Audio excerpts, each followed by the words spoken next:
రైతులకు మద్దతు ధర కల్పించాలంటూ వరంగల్ ఎనిమాముల మార్కెట్ దగ్గర టీడీపీ చేపట్టిన ధర్నా ఉద్రిక్తతలకు దారితీసింది. క్వింటాల్ మిర్చికి 10,000, కందులకు 8,000 మద్దతు ధర చెల్లించాలని టీడీపీ నేతలు డిమాండ్ చేశారు. ధర్నాను భగ్నం చేసేందుకు పోలీసులు ప్రయత్నించడంతో కాసేపు వాగ్వాదం జరిగింది. చివరికి టీడీపీ నేతలను పోలీసులు అరెస్టు చేశారు.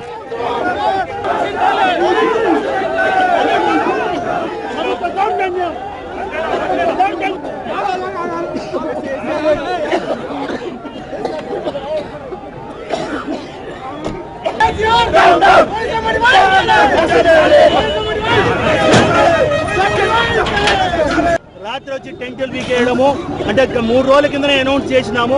అన్ని విధాలంగా అనుకూలంగా పోలీసు వాళ్ళ వ్యతిరేకంగా ప్రవర్తిస్తున్నది. అంటే ఇది చంద్రశేఖరరావు గారు, హరీశ్వరరావు గారు పండిన కుట్ర.